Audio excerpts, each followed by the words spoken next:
नमस्कार फ्रेंड्स, आप सभी का हमारा यूट्यूब चैनल एनसीईटी स्पेशल में स्वागत है। फ्रेंड्स, एग्ज़ाम में अब ज़्यादा टाइम नहीं बचा, सिर्फ 3 दिन टाइम बचा है और इसी 3 दिन में हमें कंप्लीट करना है कंप्लीट सिलेबस को, और साथ ही साथ प्रैक्टिस भी करना है। तो इसके लिए आप हमारे चैनल के साथ में जुड़े रहें। इस चैनल को अगर अभी तक सब्सक्राइब नहीं किए हैं तो चैनल को सब्सक्राइब कर लीजिए, बिल्कुल फ्री ऑफ कॉस्ट है। और इसके पहले का क्लासेस मतलब यूनिट 1 नहीं देखे हैं तो यूनिट 1 को भी कंप्लीट देख लीजिए। यूनिट 2 अगर नहीं देखे हैं तो यूनिट 2 भी कंप्लीट देख लीजिए। अभी हम लोग डिस्कशन करने वाले हैं यूनिट 3। यहाँ पर मिस्टेक से यूनिट 2 लिखा हुआ है, लेकिन ये यूनिट 2 नहीं है, यूनिट 3 है। So let us start. तो फ्रेंड्स, स्टार्ट करते हैं हम लोग यूनिट 3। तो यूनिट 3 में हम लोग देखेंगे जो हमारी यूनिट 3 का सिलेबस है। पहला नंबर है based on observation of natural phenomena. Natural phenomena जो है उसके आधार पे हमें जवाब देना है। तो इसी के आधार पे देखेंगे, अभी सब कुछ टेंशन नहीं लेना है। तो नेचुरल फेनामेना क्या होता है, जैसे अर्थक्वेक, वोल्केनो, ये सब है और भी बहुत कुछ है। उसके आधार पे क्वेश्चंस रहेगा। या famous Indian scientist, women scientist, इसके आधार पे क्वेश्चंस रहेगा। करेंट इन्फॉर्मेशन सच जैसे कोविड हो गया, टेक्नोलॉजी हो गया, प्रोग्राम्स इन साइंस हो गया, ये सारा चीज़ के ऊपर क्वेश्चन हम लोग का रह सकता है। तो हम लोग एक एक करके ये सारा चीज़ को देखेंगे। तो उसमें से जैसे नेचुरल फेनामेना होता क्या है, अपने को ये जानना है। What is natural phenomena? तो नेचुरल फेनामेना आर इवेंट्स और occurrence that happens in the natural world. अपने आप जो होता है, मतलब एक तरह से कहें जो भगवान, गॉड, अल्लाह, ईश्वर के द्वारा हो किया जाता है, उसे ही नेचुरल फेनामेना कहते हैं, जो कि इंसानों के कंट्रोल में नहीं होता। ह्यूमन के किसी भी प्रकार से इंटरवेंशन नहीं है यहाँ पर, ह्यूमन का कोई योगदान नहीं, कुछ नहीं कर सकता। हाँ, कुछ लेवल तक हल्का फुल्का होता है, जैसे कि फ्लड की अगर बात करते हैं तो आर्टिफिशियल फ्लड होता है। आर्टिफिशियल फ्लड ये होता है कि नाला वगैरह को जाम हम लोग लगा देते हैं और बारिश होने लग जाता है। तो ओवरऑल कहें कि जो नेचुरल फिनोमेना के द्वारा होता है, जो कि ड्रिवन बाय होता है लॉज ऑफ द नेचर, जैसे कि फिजिक्स, केमिस्ट्री, बायोलॉजी, जियोलॉजी, ये सब के आधार पे हुआ करता है, उसे हम लोग नेचुरल फिनोमेना कहते हैं। तो छोटे स्मॉल स्केल इवेंट से लेकर लार्ज स्केल इवेंट्स शामिल है नेचुरल फिनोमेना में। जैसे पहला नंबर है अर्थक्वेक, भूकंप। पूरा धरती डोल जाता है, जिसके कारण कि बहुत सारा लॉस होता है, बहुत सारी जान माल की हानि होती है, उसे हम लोग अर्थक्वेक कहते हैं। कंपन, shaking of the earth surface is known as, just a minute.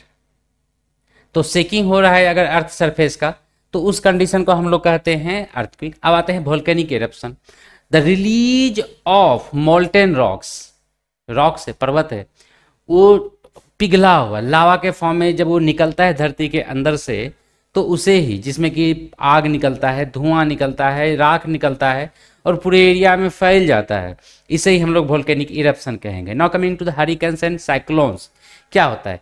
Intense tropical storms corrected by strong winds and heavy rainfall, that is known as hurricanes and cyclone. मतलब बहुत ज़्यादा हवा आता है, जिसके साथ में मतलब तूफान, आंधी तूफान आता है, साथ में हैवी रेनफॉल भी रहता है, हाँ, बहुत ज़्यादा बारिश भी रहता है, उसे ही हरिकेन्स एंड साइक्लोन्स हम लोग कहेंगे।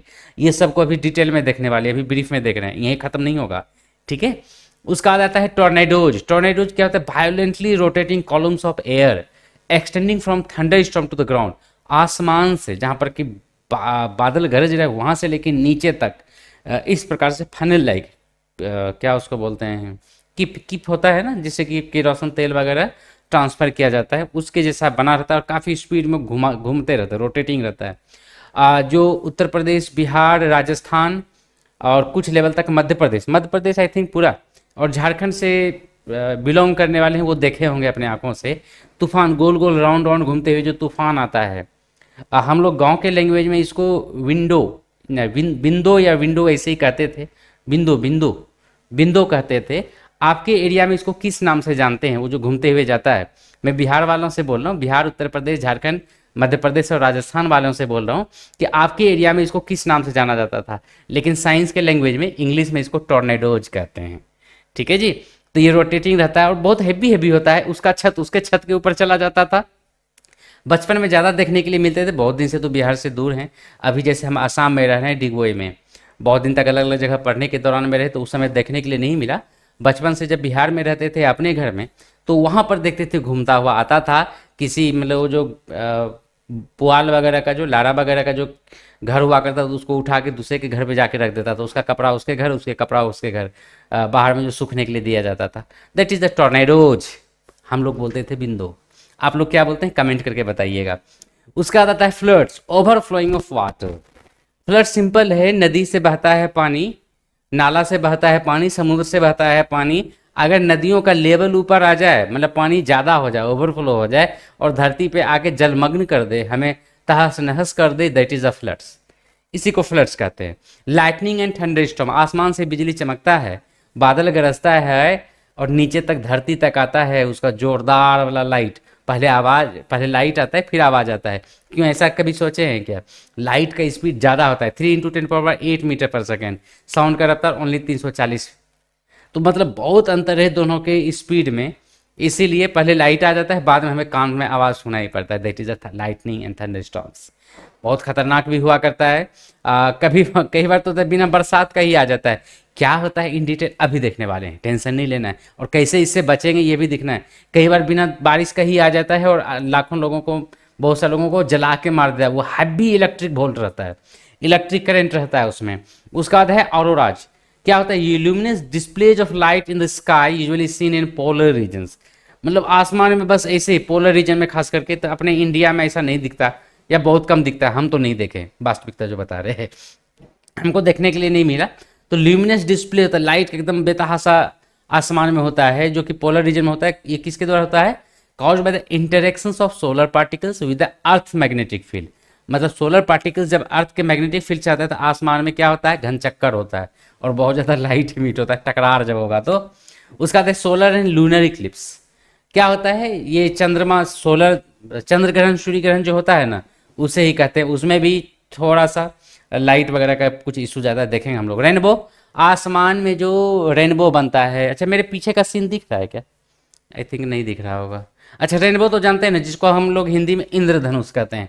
मतलब नॉर्मली बारिश के दिनों में, बरसात के दिनों में ऐसा हुआ करता है, सनलाइट के अपोजिट डायरेक्शन में बनता है। तो बरसात कौन करवाता है? हिंदू मैथोलॉजी के अनुसार इंद्रदेव, इसलिए उसको हम लोग क्या बोलते हैं? इंद्रधनुष। इंग्लिश में उसको रेनबो कहते हैं। ठीक है। Now coming to the tides, the rising and falling of the sea levels due to the gravitational pull of the moon and the sun on the earth is known as tides. जो समुद्र किनारे रहने वाले हैं वो देखे होंगे, waste Bengal वाले, साउथ इंडिया वाले, जैसे कि तमिलनाडु, केरला, कर्नाटका, ये सारे तो अच्छे से देखें, और महाराष्ट्र वाले भी, ऐसा बात नहीं, और उड़ीसा में भी है। बिहार में नहीं है समुद्र, बिहार वाले टाइट से नहीं देखे होंगे अगर समुद्र किनारे नहीं गए होंगे तो। उत्तर प्रदेश में भी नहीं है, मध्य प्रदेश में भी नहीं है। हमारे एरिया लैंडलॉक एरिया है, इसीलिए बीमारू स्टेट है। बिहार, उत्तर प्रदेश, राजस्थान, मध्य प्रदेश, ये सब बीमारू स्टेट में काउंट होता है, क्योंकि लैंडलॉक, चारों बगल लैंड ही लैंड है, समुद्र किनारे में नहीं है, इसलिए डेवलप नहीं कर पाया। क्योंकि जो समुद्री है मार्ग, जल मार्ग है, बहुत सस्ता होता है ट्रांसपोर्ट।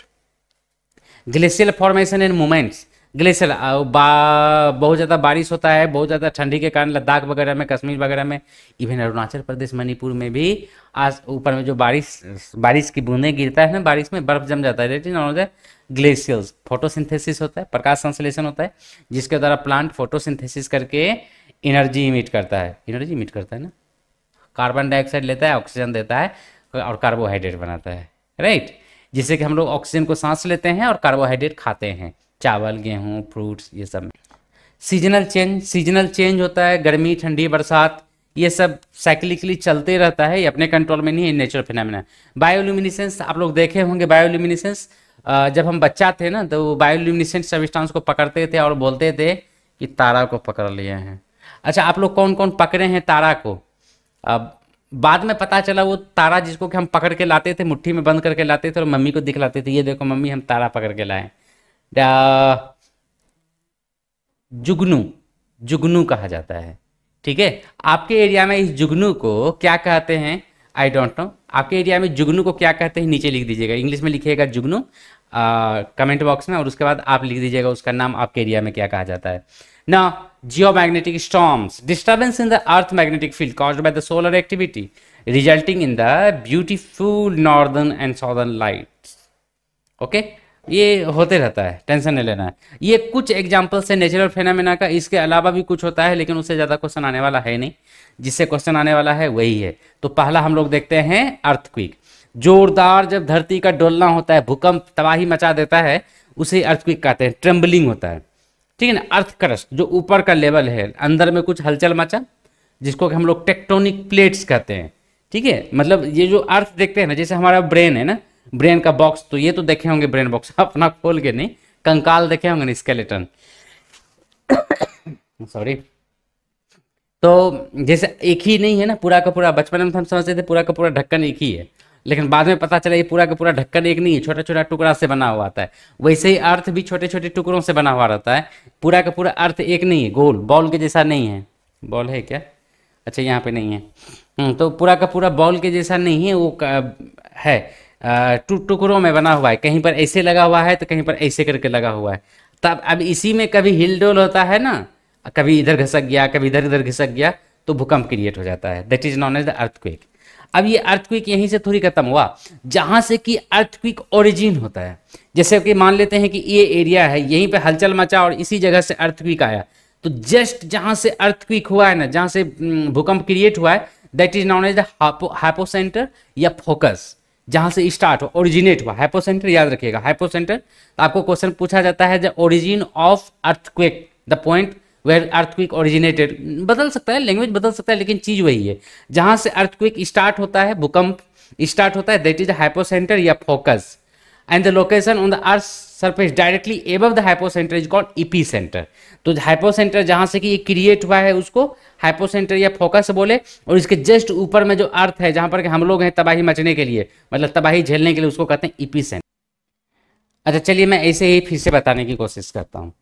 मान लेते हैं ये अर्थ है, ठीक है, नीचे में ये अर्थ क्रस्ट है। अब यहाँ पर हिला डोला, भूकंप हुआ, दैट इज द हाइपोसेंटर। इसके जस्ट ऊपर में जो अर्थ है, जहाँ पर कि हम लोग हैं, धरती हैं, ये होता है उसका epicentre, that is the hypocentre या फोकस, इसके ऊपर वाला एपीसेंटर, ठीक है। तो यहाँ पर जो एपीसेंटर है ना, यहाँ पर जो भूकंप का फ्रीक्वेंसी है, जिसको कि हम लोग रिक्टर स्केल पे नापते हैं, वो हाईएस्ट होता है। और जैसे जैसे ये दूर चलते जाता है एपीसेंटर से, वैसे वैसे इसका लेवल घटते जाता है। उसके बाद अर्थक्वेक क्या होता है, जब आता है तो अकेले नहीं आता, अर्थक्वेक के कारण बहुत कुछ इसके साथ जुड़ा हुआ रहता है, अपने आप जुड़ जाता है ना। वो अकेले आता तो है अकेले, लेकिन बहुत कुछ जुड़ जाता है। जैसे कि अगर समुद्र के अंदर में अर्थक्वेक आया, समुद्र है, इसके ऊपर पानी ही पानी है, ठीक है, तो कुछ चाहिए मुझे, ठीक है। एक ये है टुकड़ा अर्थ का, एक ये है जिसको हम लोग बोल रहे हैं ना टेक्टोनिक प्लेट्स। अब इस प्रकार से लगा हुआ है समुद्र के नीचे, नॉर्मली ऐसे लगा हुआ है। उसके बाद क्या होगा, धीरे धीरे धीरे धीरे ऐसे उठा, किसी कारण से ऐसे उठा, मूवमेंट के कारण। जैसे ही जब ये नॉर्मल होगा, तो पानी जो ऊपर उठा था स्पीड में आएगा और वो पूरा चारों एरिया में फैल जाता है, जिसे कि हम लोग सुनामी कहते हैं। तो ये सुनामी क्रिएट कर देता है। अब क्या है कि जो माउंटेनी एरिया है, पहाड़ी एरिया है, पहाड़ पे, तो अब पहाड़ भी तो हिला ना, धरती हिला तो क्या पहाड़ नहीं हिलेगा, पहाड़ हिला। तो पहाड़ हिला तो वहां पर जो मिट्टी वगैरह है, सॉइल वगैरह है, वो स्लाइड कर जाता है, जिसे कि हम लोग लैंड स्लाइड्स कहते हैं। तो वहां पर जो घर वगैरह बना हुआ है, पेड़ पौधा है, या उसके आसपास में जो है पहाड़ के किनारे, तबाही मच जाता है, बर्बाद हो जाता है। ग्राउंड का लिक्विफिकेशन होता है, जहां पर मजबूत सॉइल है वो कमजोर हो जाता है, फट जाता है धरती।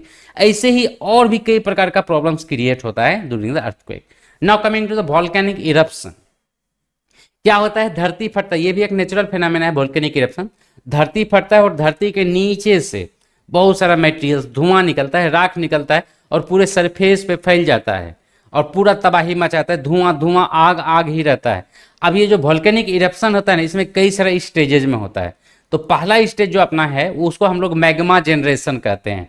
तो volcanic eruption begins deep within the earth mantle, earth mantle के अंदरूनी एरिया में ये स्टार्ट होता है, जहां पर कि रॉक जो है ना, पत्थर, वो मेल्ट कर जाता है हैवी प्रेशर के कारण, हैवी प्रेशर और टेम्परेचर के कारण पिघल जाता है। और क्या होता है, this molten rock is less dense then the surrounding rocks and rises towards the earth. अब क्योंकि आप देखते हैं ना, बर्फ सॉलिड स्टेट में जब पत्थर है, तो उसके अपेक्षा ज़्यादा ये हो जाता है मोल्टेन स्टेट में, जिसके कारण ऊपर फट के निकलता है, जो कि धरती के ऊपर आ जाता है धुआं के साथ में। उसके बाद है मैग्मा एसेंट। जैसे कि मैग्मा ऊपर आता है, लावा जिसको हम लोग कहते हैं, पहले तो बना मोल्टेन फॉर्म, ऊपर आता है, तो क्या होता है, अलग अलग चैम्बर्स या पॉकेट्स क्रिएट हो जाता है, कुछ उधर जा रहा है, कुछ उधर जा रहा है, कुछ उधर जा रहा है। जहां पर कि प्रेशर सबसे ज्यादा होता है, सबसे ज्यादा प्रेशर बन पाता है, वहां पर फूट जाता है और वोल्केनिक इरप्शन होने लगता है, उसको एक्टिव करते हैं। उसका बाद है degassing. As magma nears the surface the decreases in pressure allows dissolved gases such as water vapour, carbon dioxide, sulphur dioxide and other to come out of the solution and forms bubbles within the magma. उसका जो इसमें अलग अलग प्रकार का vapours है, gases है, वो निकलता है ना, तो वही उसमें छे छे छे छे छे छे दाना दाना हो जाता है, जिसको कि हम लोग मैग्मा कहते हैं। अब उसके बाद है eruption, last stage, when the pressure from the extending gases and the weight of the overlying rocks become greater than the strength of the surrounding rocks and the volcanic erupts. फट जाता है और निकल जाता है। The eruption can takes various forms. अब ये जो इरप्शन है ना, कई अलग अलग फॉर्म्स को भी ले सकता है, जैसे इफ्यूसिव इरप्शन, इफ्यूज कर रहा है, धीरे धीरे निकल रहा है। एक्सप्लोजिव इरप्शन, बहुत स्पीड में दूर दूर तक फैलता है। Friends, ejecta deposition, the materials ejected during the an eruption such as lava, ash and pyroclastic flows settle around the volcano. ये सब जो फ्लो हुआ वोल्केनो के चारों बगल में ये सेटल कर जाता है। Volcanic eruption can have a range of impacts, बहुत सारा इसका इम्पैक्ट हो सकता है। क्या होगा, पहले क्या होगा, volcanic ashfall, ash clouds can disrupt air travel and pose health hazards to humans and animals when inhaled. अब ये जो धुआं निकल रहा है ना, तो आसपास में जो हवाई जहाज वहां से चलना है वो नहीं चल पाता है, एयर ट्रेवल नहीं हो पाएगा, जिसके कारण कि हवाई जहाज उस एरिया से नहीं चल पाएगा, क्योंकि काफ़ी ऊंचा तक चल जाता है धुआं। उसका आसपास में जो रहने वाला आदमी है वो धुआं सांस के रूप में लेगा और वहाँ पर कई प्रकार का प्रॉब्लम्स क्रिएट कराएगा। पायरोक्लास्टिक फ्लोज क्या होगा, fast moving extremely hot mixture of volcanic ash gas and rocks can sweep down the flanks of a volcano causing devastation. अब जो गर्म लावा है, गर्म लावा निकलता है, आसपास के लोगों को तबाही मचाता है, जलेगा ना जिसके ऊपर जाएगा।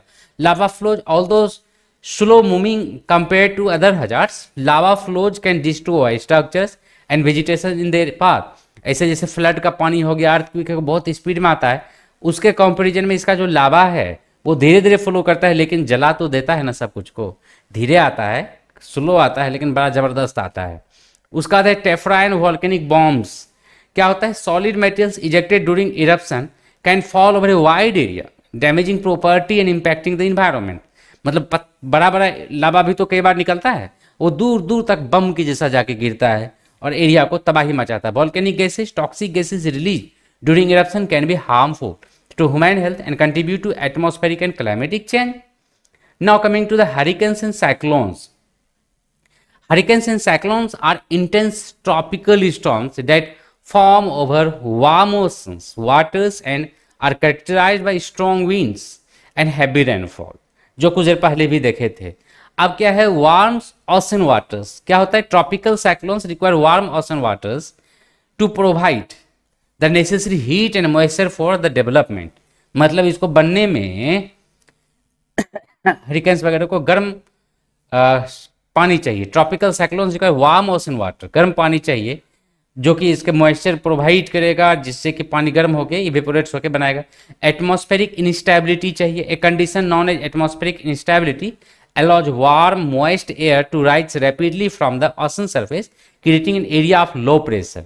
ये जो गैसेस बना, मॉइस्चर बना, मतलब एटमॉस्फेरिक इंस्टेबिलिटी के कारण ऊपर जाता है और वहां पर लो प्रेशर एरिया क्रिएट करता है। उसका बाद Coriolis effect to form a rotating system, move करने वाला बनने के लिए the storm needs the Coriolis effect which is caused by the rotation of the earth. धरती जो रोटेट करता है ना, उसी के रोटेशन से कॉरियोलिक इफेक्ट क्रिएट हो जाता है। And low wind shear, tropical cyclones require low vertical wind shear, vertical wind जो है कम जरूरत पड़ता है इसके लिए। So tropical cyclones can cause extensive damage through various mechanism. अब जो ट्रॉपिकल साइक्लोन्स वगैरह आता है, इसका बहुत सारा डैमेज क्रिएट होता है। जैसे हाई विंड, हाई विंड क्या करता है, घर द्वार, पेड़ पौधा को, बिल्डिंग वगैरह को नुकसान पता है। स्टॉर्म सर्ज, जैसे कि the low atmospheric pressure and strong onshore winds can create a damage of water known as storm surge which inundates coastal area leading to devastating flooding. Flooding create हो जाता है और नमकीन पानी आता है जो कि मतलब कुआं वगैरह का पानी, नदी वगैरह का पानी पीने लायक नहीं छोड़ता है, बर्बाद करके दम मारता है। हैवी रेनफॉल होता है साइक्लोन के कारण। Tornadoes, embedded tornadoes can form within the storm and cause localized damage। Tornado भी क्रिएट हो जाता है, जो बोले बिंदु। तो टोर्नेडोज भी क्रिएट होता है और वो भी हानि पहुंचाता है। तो कई सारा इसका टोर्नेडोज का जैसे कि फॉर्मेशन जो बनता है, फाइनल क्लाउड्स का फॉर्मेशन होता है, इन्हांस्ड फुजिटा स्केल का होता है, पाथ एंड ड्यूरेशन मतलब कुछ देर तक के लिए चलता है, टोर्नेडो सीजन मतलब प्रत्येक सीजन में नहीं बनता। ठीक है, अब ये डिस्ट्रक्टिव फोर्सेस ऑफ टोर्नेडोज क्या होता है, इमेंस है, बहुत ज़्यादा खतरनाक। जैसे हाई विंड होता है, लगभग 222 किलोमीटर पर आवर की रफ्तार से ये चलता है। सोच लीजिए कितना तबाही मचाएगा। डेब्रिस, यहाँ का कचरा वहाँ, वहाँ का कचरा वहाँ जाके पहुँचा देता है, गंदगी फैला देता है। Tornado outbreaks occasionally weather conditions are favourable, मतलब वेदर कंडीशन जब उसके लिए फेवरेबल होता है मतलब तो वहाँ पर मल्टीपल टोर्नेडो भी क्रिएट हो जाता है। ठीक है जी। फ्लड्स के बारे में आप लोग जानते हैं, बहुत भयानक है, इंडिया में तो बहुत ज़्यादा तबाही मचाता है, हर साल मचाता है। इसका कारण क्या है? पहला नंबर हैवी रेनफॉल होता है, अनसीजनल हैवी रेनफॉल होता है। उसका जो ग्लेशियर्स है, बर्फ वगैरह जो जमा हुआ है पहाड़ों को, वो पिघल जाता है। उसका बाद स्टॉर्म सर्ज होता है, तूफान आता है, आइस जैम्स हो जाता है, आइस जम जाता है, जैसे पत्थर है मतलब बर्फ है, नदियों में जाम हो जाता है, आगे पानी जाने नहीं देता, आगे जाने नहीं देता, तो जिस रीजन में पानी नहीं जाने दिया वहाँ पर वो तबाही मचा देता है। लिवी और डैम फेलियर्स कई बार होता है कि डैम फेल हो जाता है और डैम टूटता है तो तबाही, कारण कि डैम में बहुत ज़्यादा पानी स्टोर करके रखा गया है, डैम टूटा कि तबाही मचा दिया, बहुत फास्ट स्पीड से जाता है। उसका बाद फ्लैश फ्लड होता है। Flash floods are rapid and intense flood that occur within a short period, काफ़ी कम टाइम में फ्लैश फ्लड क्रिएट हो जाता है। अब इसका इम्पैक्ट क्या होगा? नंबर 1 प्रॉपर्टी डैमेज होगा, तबाही मचाता है, वो तो होगा ही होगा, खेती नहीं हो पाएगा, घर वगैरह टूट जाता है, मतलब बहुत तबाही मचाता है खेती वगैरह। Disruption of transportation, road railway ये सब तबाही हो जाता है, टूट फूट जाता है और हो नहीं पाता। लाइफ भी, बहुत सारे जीव जंतु और इंसानों का भी मौत होता है। पानी जो आसपास में नदियां हैं उसमें कंटामिनेशन होता है, मिलावट हो जाता है। उसके बाद इरोजन एंड सेडिमेंटेशन, मतलब नदी के किनारे में जो मिट्टी वगैरह है, खेत वगैरह है, वो इरोजन होता है, मतलब फर्टिलिटी खत्म हो जाता है। अब इसको क्या किया जा सकता है मिटिगेट करने के लिए? ताकि फ्लड वगैरह ना, फ्लड प्लेन मैनेजमेंट करना होगा, जोनेशन बना देना होगा, कहीं पर ऊंचा कहीं पर उस गड्ढा सफाई वगैरह करना होगा ताकि उसी एरिया से जाए। फ्लड कंट्रोल स्ट्रक्चर बनाना पड़ेगा, मतलब बिल्डिंग कुछ इस प्रकार से बनाना होगा ताकि फ्लड भी आए तो भी उसको कोई फर्क ना पड़े। मतलब क्या कहेंगे कि हम लोग फ्लड प्रूफ बनाना होगा। अर्ली वार्निंग सिस्टम बनाना होगा कि जैसे ही फ्लड आ रहा है तब इन्फॉर्म कर दिया जाए ताकि लोग अपना जरूरी सामान, कीमती सामान को सुरक्षित पहुंचा सके। कम्युनिटी को तैयार करना पड़ेगा, कैसे? एजुकेट करके, ट्रेनिंग देके। इकोसिस्टम रिस्टोरेशन करना होगा। क्लाइमेट चेंज जो हो रहा है उसको रोकना होगा, एडेप्ट करना पड़ेगा। ठीक है। उसके बाद लाइटिंग एंड थंडर स्टॉर्म जो होता है, बिजली चमकता है और बादल गरजता है, इसके बारे में भी आपको पता है। ठीक है जी। तो फ्रेंड्स, इसके बाद ये बहुत ज़्यादा बड़ा क्लास हो जाएगा, तो इसीलिए हम लोग का जो आगे का चलेगा, फेमस इंडियन साइंटिस्ट वगैरह और फेमस वुमेन साइंटिस्ट, इसके ऊपर हम लोग एक अलग से क्लास लेंगे। ज़्यादा दिन नहीं लगेगा क्योंकि हमारे पास ज़्यादा टाइम नहीं है। इसके ऊपर भी आज ही क्लास होगा, तो अगले क्लास में हम लोग मिलेंगे। तो इसके लिए अगर आप चैनल पे नए हैं तो चैनल को सब्सक्राइब कर लिए, कंप्लीट वीडियो देखा कीजिए, स्किप करके नहीं देखिए। ओके, तो मिलते हैं इससे अगले क्लास के लिए हम लोग अगले क्लास में। और इसका पीडीएफ आपको हमारा व्हाट्सएप ग्रुप में मिल जाएगा, नीचे लिंक डिस्क्रिप्शन में दिया हुआ है। और अगर आपको कंप्लीट बुक चाहिए जिसमें कि प्रैक्टिस सेट भी दिया हुआ है, सब कुछ दिया हुआ है, तो आप हमारा किंडल एडिशन का बुक ले सकते हैं। क्योंकि जो बुक है, ऑफलाइन बुक है, फिजिकल बुक, वो आपके पास आने में, ऑनलाइन अगर ऑर्डर करते हैं तो कम से कम 1 सप्ताह तो लगेगा। आपका एग्जाम में जस्ट 4 दिन बचा हुआ है, इसीलिए हम उसको सजेस्ट तो बिल्कुल नहीं करेंगे। हाँ, एग्जाम के बाद ले सकते हैं, जो कि सीटेट वगैरह में भी काम आएगा। लेकिन अगर अभी के लिए चाहिए तो आप किंडल एडिशन को ले लीजिए, ताकि अभी खरीदेगा और अभी ही मिल जाएगा। और प्रैक्टिस कीजिए ज़्यादा से ज़्यादा। ये सारा चीज़ हमारे बुक में भी लिखा हुआ है, ये सारा चीज़ बुक से ही लिया गया है। ऑथर मैं ही हूँ, त्रिभुवन कुमार भारती, आप लोगों के लिए स्पेशल बना हुआ है, एनसीईटी स्पेशल के लिए। ओके, तो फ्रेंड्स मिलते हैं हम लोग अगले क्लास में, तब तक के लिए बाय बाय, जय हिंद, जय भारत।